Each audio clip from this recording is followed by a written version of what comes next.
And gentlemen, welcome to a special edition of Lucas the Loudmouth Perspective, coming to you live from YouTube. I am here today to give to you guys my SummerSlam predictions, SummerSlam pre-show.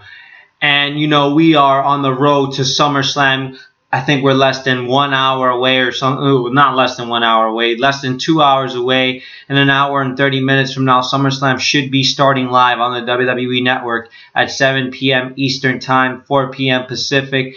But, I just wanted to come up here and basically give to you guys my predictions and break down this match card and what to expect from tonight. I'm so excited for this show tonight that I just had to come on YouTube and give my quick thoughts on SummerSlam before the show actually starts. And who knows, maybe I'll even do a post-show of SummerSlam and review the show after it's all said and done.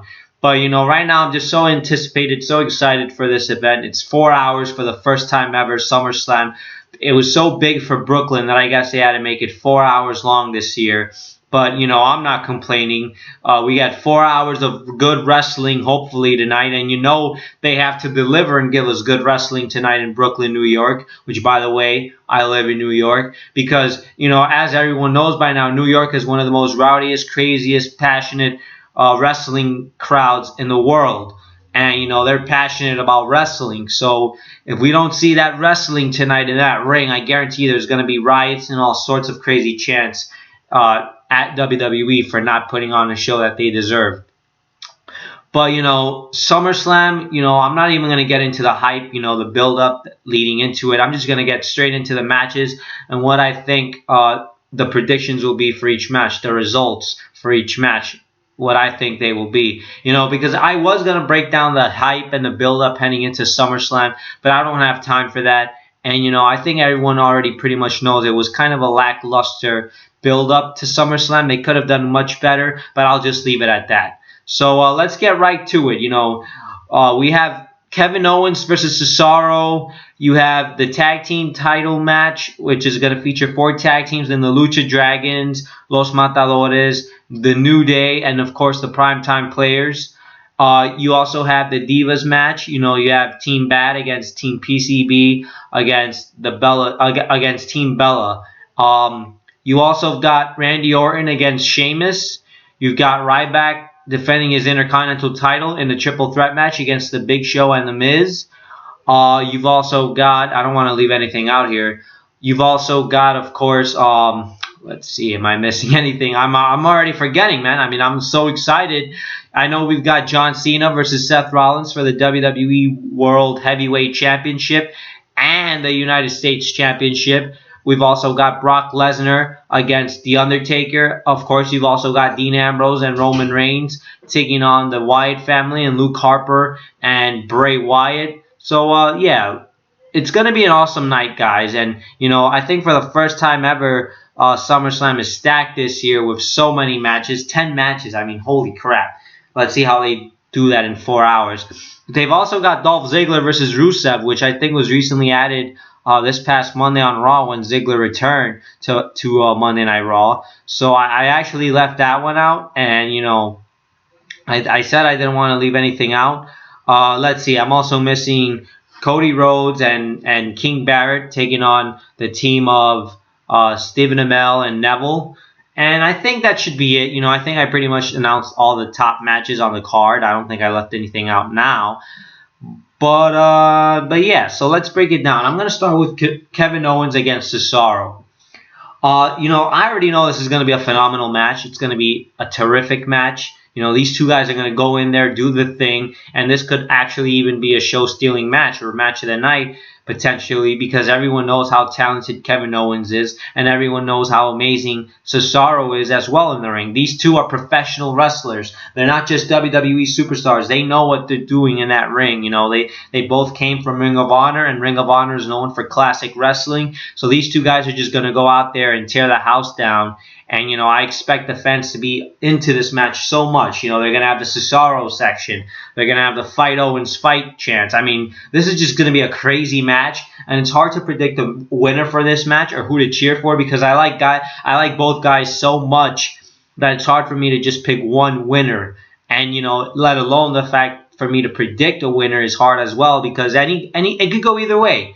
It's so unpredictable because both guys I feel need a victory. Kevin Owens has come off a few losses against John Cena, and he's just been kind of in the losing end of things as of late. And then you have Cesaro, who is recently getting some momentum in WWE over the last few weeks. So it seems like WWE's high on him right now, and they want to push this guy. And in order for them to continue that push with him, he has to win some matches. So it's hard to, really predict who needs this match the most as far as the victory goes. But if it was up to me, at first I thought they were going to go with Kevin Owens. Like Kevin Owens was going to win. If anybody would have asked me who's going to win this match, who do you think is going to win, Lucas, I would have said Kevin Owens is going to win this match. Mostly because he's been losing and he needs to get back on track and he needs a victory, as a heel to continue to look credible. But as I thought about it, now I believe that Cesaro is going to win because he's the one that needs this win the most. I know he's really over with the fans. I know he's a fan favorite and everything. And, for him to lose, it probably wouldn't affect him because the fans would still support him. They would still be behind him and chant his name every single week. And he'd still be, popular with the crowd and everything. But in this case, I think a win like this at an event like SummerSlam would be a big moment for Cesaro and a big step in his career. I know he won the Andre the Giant Memorial Battle Royal a few years ago or last year. But, they never capitalized on that. And I feel like now is the perfect time to capitalize on a Cesaro win because he's bigger than he was last year. He's much more over than he was last year. I mean, they have a Cesaro section for him. They're holding up Cesaro signs. So clearly he's at a bigger positioning right now than he was a year ago. So a victory for him tonight would be, historic. It would be memorable. And it would be a big moment for him because it's happening at an event like SummerSlam in Brooklyn, which would be memorable because crowds, the crowd is going to go crazy for Cesaro at SummerSlam. And it's in Brooklyn of all places, so no one's ever going to forget if Cesaro wins a match at this year's SummerSlam. And that's why I feel like they should capitalize on this because it would make him a bigger star after the match if he was to win. Now, as far as Kevin Owens is concerned and, how would it affect him if he lost, now thinking about it, I thought at first it might have affected him, but knowing Kevin Owens, he's going to bounce back from this easily. He's going to rebound and recover easily. He's so good of a heel that anything he does is going to get a reaction. Just his mic skills alone, he could go out there the next night and make everyone completely forget that he lost the match the night before. And that's how good he is on the microphone. He works like magic. And he's a heel, so heels have to lose. But that's the benefit of being a heel. You get something with you to continue rivalries, to continue your momentum. So Kevin Owens is that good to the point where he could lose many matches but bounce back easily because of his mic skills, because of his character, because of his cocky, arrogant attitude. He could go out there the next night on Raw and be like, oh, Cesaro, you may have beaten me, but I'm still fucking better than you. And he could sell the crap out of that and, make it look good to the point where you wouldn't even notice he lost the night before. You know what I mean? So right now I think Cesaro does need the victory because, even though he has the fans on his side, a victory still does him better. It still benefits him more than just the fans cheering and supporting him. Because how long have we been cheering for Cesaro now and they haven't done anything for him? They haven't done anything with him, the WWE. So now, with the fans on his side, a victory would scream volumes for this guy. So I believe Cesaro should win, and it's going to be a great match, possibly a show stealer. So I really look forward to this match. It might even top my favorite match of the night. Who knows? But that's just my prediction. I say Cesaro is going to win tonight. I'd be shocked if he lost. But no, actually, let me take that back. I wouldn't be shocked if he lost because, like I said, this match could go either way. I'd just be surprised that they didn't go that route with Cesaro. Not necessarily that I would be surprised Kevin Owens won. I would just be surprised about the fact that WWE did not capitalize on Cesaro winning at SummerSlam because that's a big moment right there. So I'll just leave it at that. And let's get into the next match. The Miz against, Ryback and the Big Show for the Intercontinental Championship in a triple threat match. This match I really don't care for. The build-up has been lazy as well. I haven't really enjoyed it. other than that one night where Daniel Bryan was the guest star in Miz TV, and Ryback returned as well. And, that was probably the only week I cared about this feud. But for this match, it's obvious who's going to win. It's so predictable. Ryback is going to retain the Intercontinental Championship, and Big Show and Miz are going to make this guy look like $1 million and look like a star. And I also see Ryback pinning the Big Show to claim that he's the bigger athlete of the two, and that he's better than Big Show. I mean, let's face it, pinning Big Show is much more impressive and impactful for Ryback than it is pinning the Miz, because anybody can pin the Miz. I'm sorry. So yeah, Ryback is clearly going to retain the Intercontinental Championship tonight. He's still going to be your Intercontinental Champion after SummerSlam. So there you go. I'm not really going to get into this match so much because, like I said, there's not much to look forward to. It'll probably be a decent match. I don't know if the fans in Brooklyn will get behind this guy, Ryback, or if they're going to boo him or chant Goldberg or whatever. It's always unpredictable when they come to New York because they always cheer and boo different guys at different times, and it's totally hard to predict. But if I had to guess, I think they might cheer Ryback and boo the crap out of the Miz and boo the crap out of the Big Show. Or maybe they might just boo all three. Who knows? That's how exciting and unpredictable Brooklyn is. So we're going to get into the next match here, and I'm going to talk about Dean Ambrose and Roman Reigns against the team of the Wyatt family, Luke Harper and Bray Wyatt. I was never a fan of this match happening at SummerSlam because we've already seen this before so many times, and I think it's a lack of creativity in WWE's part to book this match and not have anything better for Roman Reigns, not have anything better for Dean Ambrose, not have anything better for Bray Wyatt and Luke Harper. I mean, really, WWE, the best you could have thought of was pairing up Bray Wyatt and Luke Harper again after they went separate. Same thing with Dean Ambrose and Roman Reigns. After these two guys went separate when the Shield broke up, you decided to pair them up together again and have them feud with the same guys they feuded with right before they broke up. It just doesn't make any sense to me that they went back to this route. The only way this will make sense if there's a bigger picture to all of this. There's a swerve and there's a split that happens tonight. I think that of the two teams, we need to see Dean Ambrose and Roman Reigns split up, and we need to see something controversial go down during this match where one of them turns on each other. That's the only way this thing becomes fun, exciting, unpredictable, and eventful, because other than that, if Dean Ambrose and Roman Reigns just go out there and win normally and nothing happens afterwards, it's going to suck. It's going to be boring. I don't care how much people love Roman Reigns and how much people love Dean Ambrose.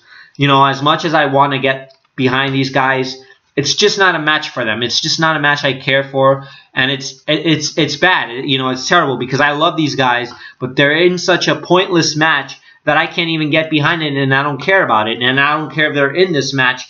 It doesn't scream entertaining to me. So that's the only way they can make it entertaining, is if either Roman Reigns turn heel tonight or Dean Ambrose turns heel tonight. But if I was to choose of the two heel turns, which one I would prefer to see? Dean Ambrose, because everyone knows how good of a heel Dean Ambrose is. They saw it in FCW. You've seen it in the Indies if you've seen some of Dean Ambrose's work down there. This guy is just a naturally born heel. Roman Reigns could be a pretty good heel too, but, at this stage, Dean Ambrose, he needs something for him.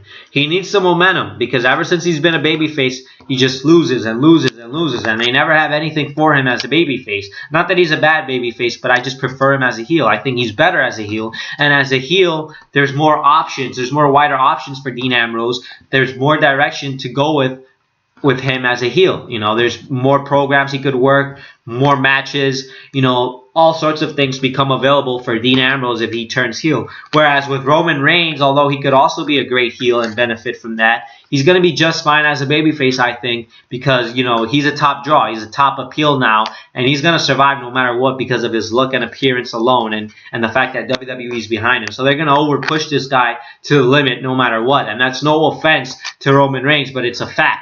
They're going to over-push you, buddy, so you're going to be fine whether you turn heel or not, because either way, they're big on you, and they're going to, they're going to push you. But with Dean Ambrose, I just prefer him as a heel right now. And how nuts, how insane would it be if he turned heel tonight in that Brooklyn crowd? The fans would go ape shit. It would be awesome if that happened, and I want to see it happen. I know I'll jump out of my seat and get excited for that. So, you know, I want to see that happen. And I also think that Dean Ambrose and Roman Reigns will win tonight, by the way, because it just wouldn't make any sense for those two big top guys to lose to Bray Wyatt and Luke Harper. It just doesn't make any sense. You know, and clearly they're the bigger stars. Clearly they're the stars that the fans like more. And Brooklyn would be upset if they saw their favorite Dean Ambrose and Roman Reigns lose. You know what I mean? So let's just see that happen. Let's see. I'm also gonna get into the Divas match, of course. Now you have Team PCB, Paige, Charlotte, and Becky against, you know, the team of the Bella Twins and Alicia Fox, and of course Team Bad with Naomi and Sasha Banks and Tamina. Of these three teams, it's hard to predict who's going to win this match the most, but I'm going to go with Team PCB. I just think that because of the fact that they're the baby faces, the fan favorites, the top three divas supposedly in the Divas division, I think they're going to pick up the victory. I mean, come on, Paige is the top diva in WWE right now. You really think that WWE is going to have her lose? I would be shocked if Team PCB honestly lost. And I also think there's something bigger that's going to happen after this. I also think that there might be another swerve in this match, just like in that Ambrose and Reigns match that I just covered. I think there might be a heel turn in this match as well, where after the victory, you probably see Charlotte Flair or somebody, you know, kick Paige's ass.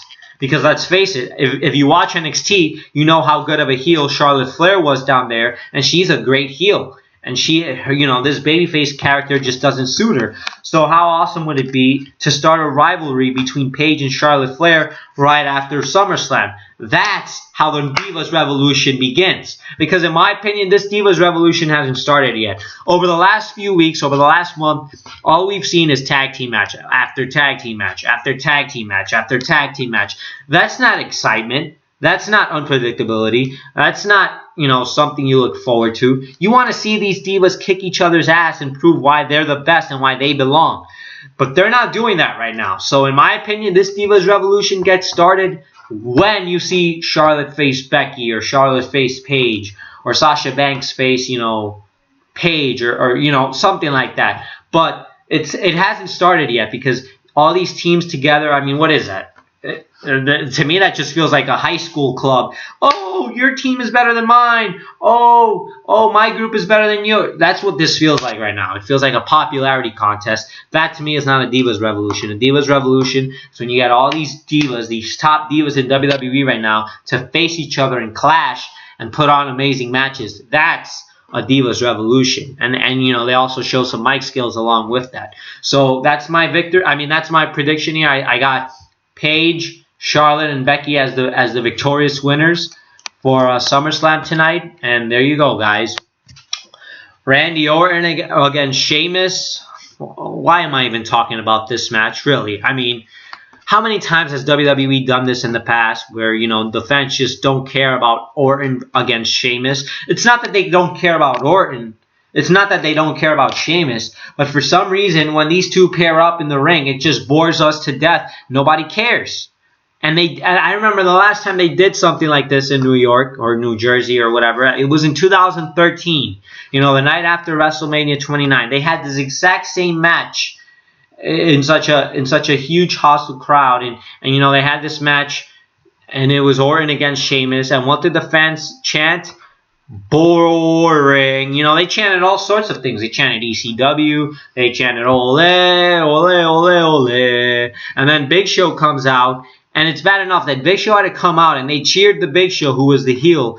And they simply cheered him because he interrupted the match and ended it, and the fans thanked him for that. You know, they chanted, "Thank you, Big Show," because of how bad Orton against Sheamus was. And that's pretty much the same scene we're going to see tonight. No one's going to care. They're probably going to chant all sorts of things once again at this match. I would do the same thing. I don't know why they're doing Orton against Sheamus for the 1,000th or millionth time. I get the fact that Sheamus is a heel and Orton's a babyface, but you couldn't find a better babyface for Sheamus to face. I mean, really? Orton again? I mean, obviously this match is designed for Sheamus to win. So I see Sheamus winning, because they want to book him as the dominant heel. And of course, he's the Money in the Bank holder and everything, so he has to look strong. So I'd be surprised if Sheamus honestly lost. Now, that's not to say Sheamus has to win cleanly. He might do some shenanigans to win. But Sheamus, in my opinion, has to win to look strong and to continue looking dominant, especially holding that Money in the Bank briefcase. I mean, it's just logic, and it just makes the most sense, in my opinion. So there you have it. Let's see. I'm going to get now into the Fatal 4-Way Tag Team match featuring the New Day, the Lucha Dragons, Los Matadores, and the Primetime Players. I got the New Day retaining the tag team titles tonight. Or not retaining, regaining the tag team titles tonight. And they're going to walk out, once again, your new WWE Tag Team Champions. I think New Day's a hotter team right now. Every week, they're getting more and more reactions. They're clearly the most exciting thing happening to the tag team division right now because of their entrance song, because of, their mic skills, and, just the way they portray themselves. It's awesome. I love the New Day. New Day rocks. New Day rocks. So New Day's going to win. I'm a huge fan of the New Day, as you can see. I'm not being biased. I just think of the 4 teams, they need to win the most, and they need to get some momentum again. Not that they don't have momentum, because they certainly do, as they're the freshest and hottest tag team right now, along with the Primetime Players. But come on, can you really picture Los Matadores as champs? Could you really picture Lucha Dragons as talented as they are as tag team champions right now? Right now, this contest is between New Day and the Primetime Players as the only 2 candidates to hold those tag team titles. And in my opinion, New Day is going to get it back tonight. So there you go. Watch out for that, guys.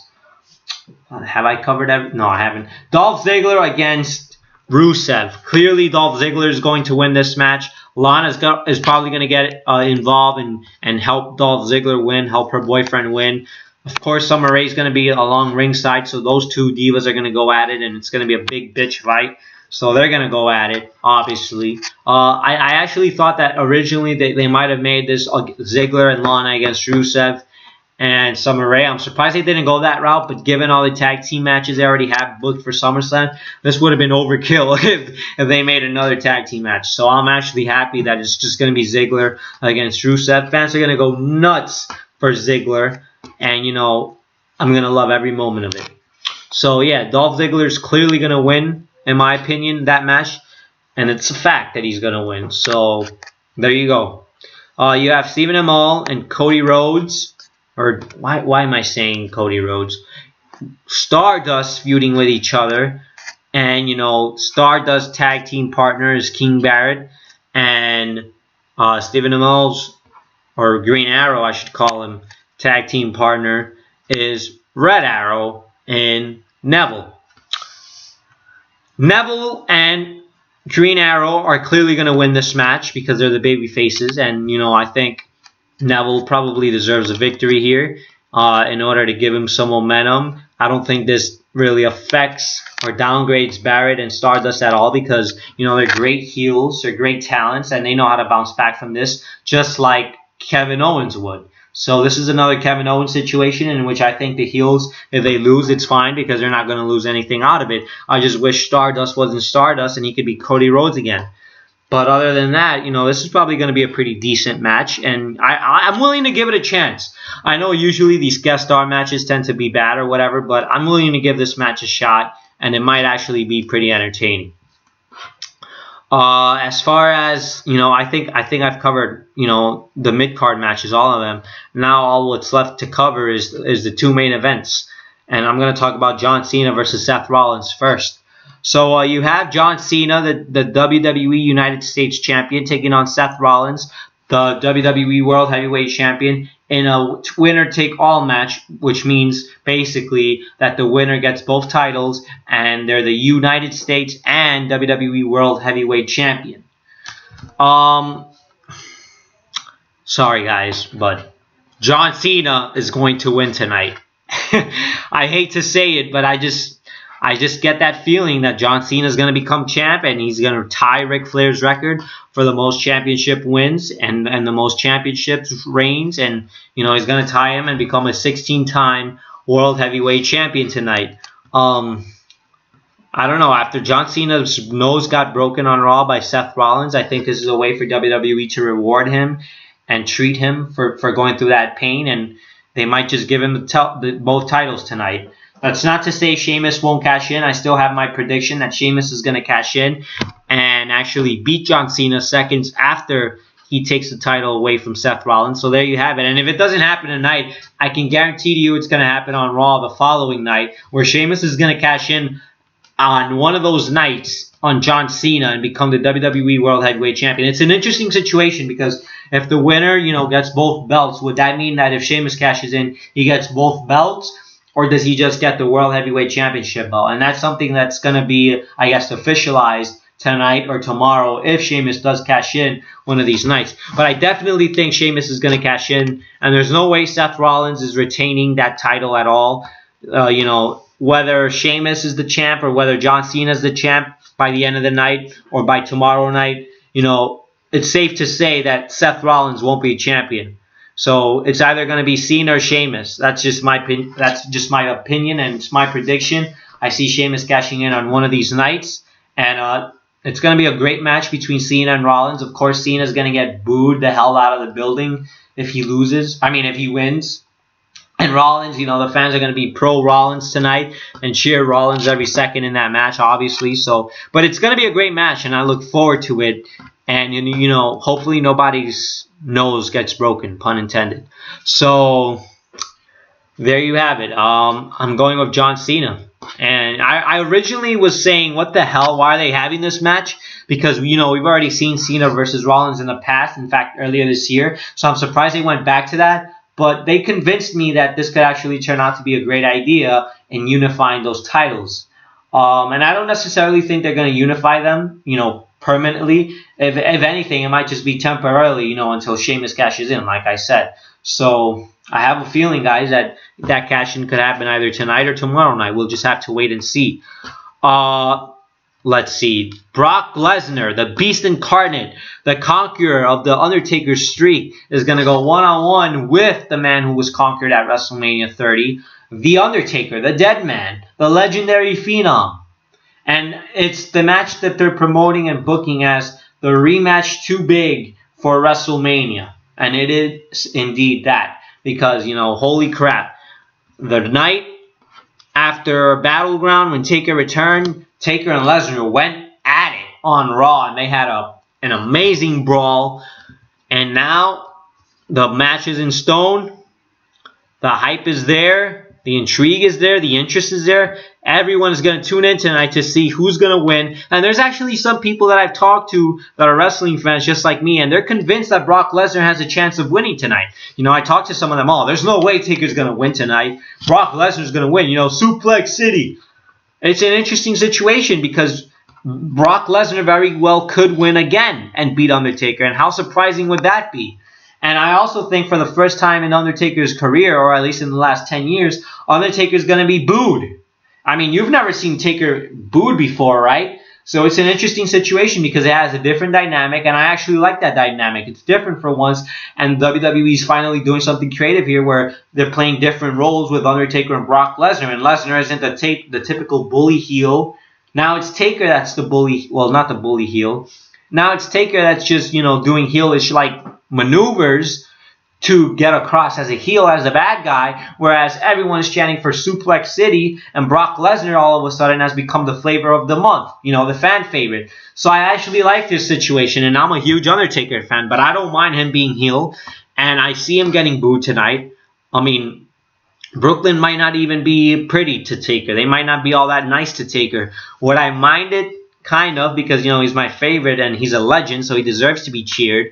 But I also wouldn't be upset because, like I said, it's different. And you've never seen Taker booed before. So it makes for an interesting match. It makes for an entertainment match because of that. And I think this is going to be an all-out brawl. There might be some blood involved. Who knows how this match is going to end. But I guarantee it's not going to be pretty. And if I had to pick a winner, I'm going to go with The Undertaker. Undertaker needs to get his revenge. So there, they wouldn't have this rematch other than for Taker to win. Just doesn't make sense. So there you have it, guys. My quick SummerSlam predictions, quick SummerSlam pre-show. We're literally, an hour and like 10 minutes away from SummerSlam. So I'm going to get going now and hope you guys enjoy the show tonight. Peace out and stay cool because I know it's fucking hot. Take care, guys. Enjoy SummerSlam.